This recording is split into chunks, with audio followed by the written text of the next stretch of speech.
Primer tema, como he dicho al principio, avance hacia un nuevo orden imperial.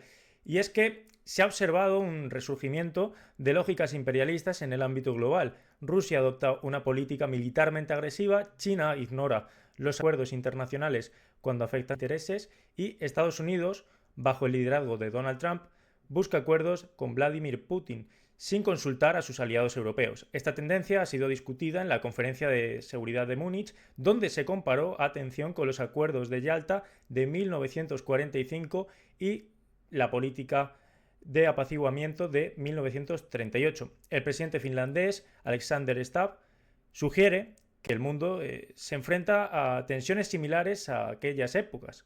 Los expertos advierten sobre el peligro de un nuevo imperialismo explícito y debilitamiento de la democracia. Yo creo que lo primero que tenemos que ver es el contexto en el que nos encontramos, ¿no? Y aquí, aunque pueda parecer paradójico, contraintuitivo, voy a darle parcialmente la razón al presidente estadounidense, a Donald Ujú. Trump. El mundo ha cambiado, el mundo es distinto y es verdad que Estados Unidos es menos poderoso de lo que solía ser. Por tanto, su diagnóstico de partida hasta cierto punto es adecuado. Lo que tenemos que ver es cuáles son las soluciones o las decisiones que está tomando para lidiar con este contexto internacional y en qué medida esto se puede calificar como un nuevo orden, ¿no?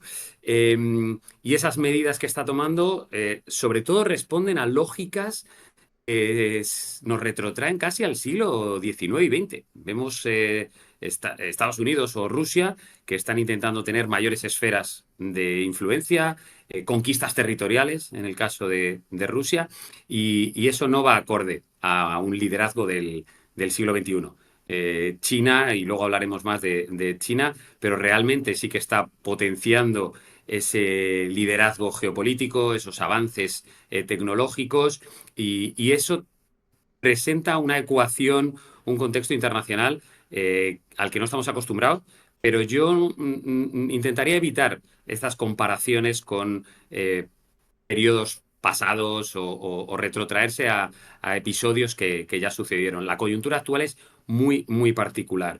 En este sentido, también jugamos o contamos con unos actores, en el caso estoy pensando eminentemente de Estados Unidos, pero incluso también en el de Rusia con Putin, cuya mayor motivación es la nostalgia, ¿no? Ujú. El recuperar un tiempo pasado, que yo siempre suelo decir, que además de un tiempo pasado que no va a volver, es muy peligroso, muy peligrosa esta utilización de la nostalgia, ¿no?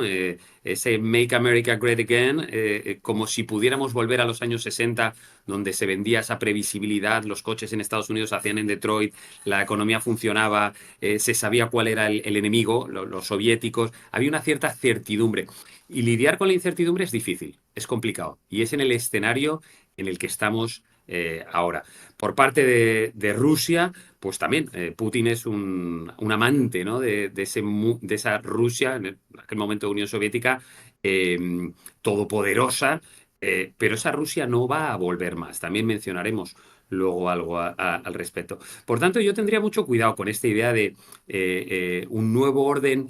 De alguna manera, digamos, que estamos ante un cambio en el que el líder, y ahí es donde decía que le daba el beneficio de la duda o el acierto a Trump, Estados Unidos no goza de la hegemonía que gozaba en los 90 después de la implosión de la Unión Soviética, un mundo en el que el consenso de Washington y el liderazgo de Estados Unidos era incuestionable. Y ahora vemos crecientes debilidades, tensiones, el gap, la diferencia con China se ha visto muy reducida, sobre todo también en el ámbito de innovaciones tecnológicas, pero también en el ámbito de la seducción y la legitimidad en el ámbito internacional. Por tanto, las medidas de Trump nos abocan a un mundo complejo, incierto, peligroso, pero no necesariamente beneficioso para los intereses de Estados Unidos. No podemos elucubrar qué va a pasar, pero probablemente a lo que estamos asistiendo es a una suerte de aceleramiento de un cierto declive estadounidense que ya se percibía desde principios del siglo XXI. El objetivo, la principal visión desde Estados Unidos era contener el ascenso chino. Bueno, pues las medidas probablemente de Trump en este escaso mes de gobierno, que a algunos parece que ya lleva 3 años por la Sí, capacidad de total. generar noticias, lejos de apaciguar o de atenuar el ascenso chino, probablemente está acelerando la deslegitimación del que para muchos había sido el faro a seguir, que era Estados Unidos. Está por ver por dónde vamos. Yo tengo que hacerte una pregunta de estas que a la gente le gusta escuchar, y es que ya sabemos que evidentemente no tenemos una bola de cristal, no podemos predecir el futuro. Si lo tuviésemos en nuestras manos, esta bola de cristal, pues compraríamos el boleto de la lotería y nos tocaría, ¿no? Pero vamos a jugar a ser adivinos por un momento, Sergio. ¿Tú qué crees que va a suceder en este plano geopolítico que estamos hablando ahora mismo? De aquí a, no vamos a irnos 50 años más tarde, porque eso es demasiado, pero de aquí a 10 años vista. Complicado, es verdad, que la bola de cristal hoy se nos ha olvidado, Sí, pero yo creo que hay unas tendencias que ya van consolidándose, más allá de la incertidumbre en la que vivimos, ¿no? El mundo actualmente, insisto, es complejo, incierto, eso nos genera a todos mucho desasosiego, es complicado vivir en ese contexto, a nivel individual, pero a nivel también empresarial o de grandes inversiones o lo que fuere, ¿no? Pero ¿hacia dónde vamos?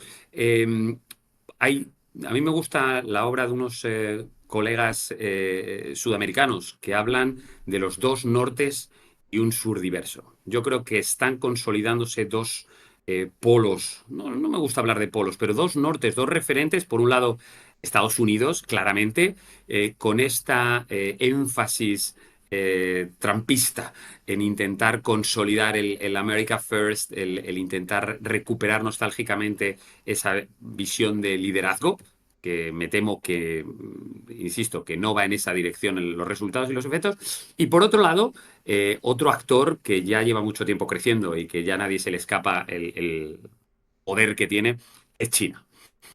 A nivel ya no solo económico, geopolítico, de liderazgo y avances tecnológicos.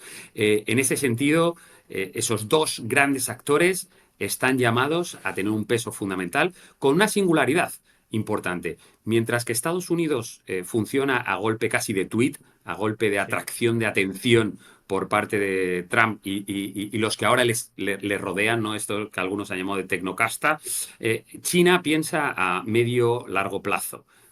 Aparte de ser un régimen autocrático que no se ve sometido a elecciones democráticas por parte de su ciudadanía, piensa a 50 años vista o lo que fuera, ¿no? Entonces, realmente tenemos dos actores que se comportan de manera muy distinta.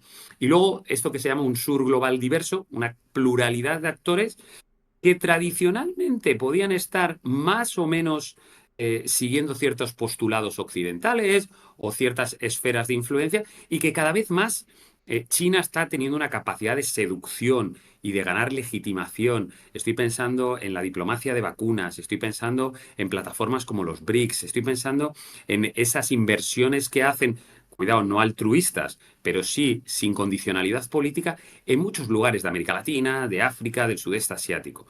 Y en esa ecuación hay un actor que no he mencionado, que es fundamental, que es Europa, ¿no? ¿Dónde queda Europa en esta ecuación? Y ahí nos tenemos que redefinir y pensar qué rol queremos jugar en el mundo, ¿no? Luego comentaremos algo más, si no de Europa. Pero mi visión para los próximos años es una tendencia a una recomposición del orden internacional de una manera totalmente distinta a como lo hemos conocido, porque hay más actores en juego y por tanto una mayor complejidad. Entonces, olvidémonos de los esquemas más previsibles, de el contexto bipolar durante la Guerra Fría o ese liderazgo unipolar hegemónico en los 90 por parte de Estados Unidos. Estamos en un contexto distinto, más difícil de interpretar y que nos obliga a quitar el ruido y buscar mucho más los matices, las tendencias que realmente pueden darnos claves para entender lo que está pasando ahí fuera.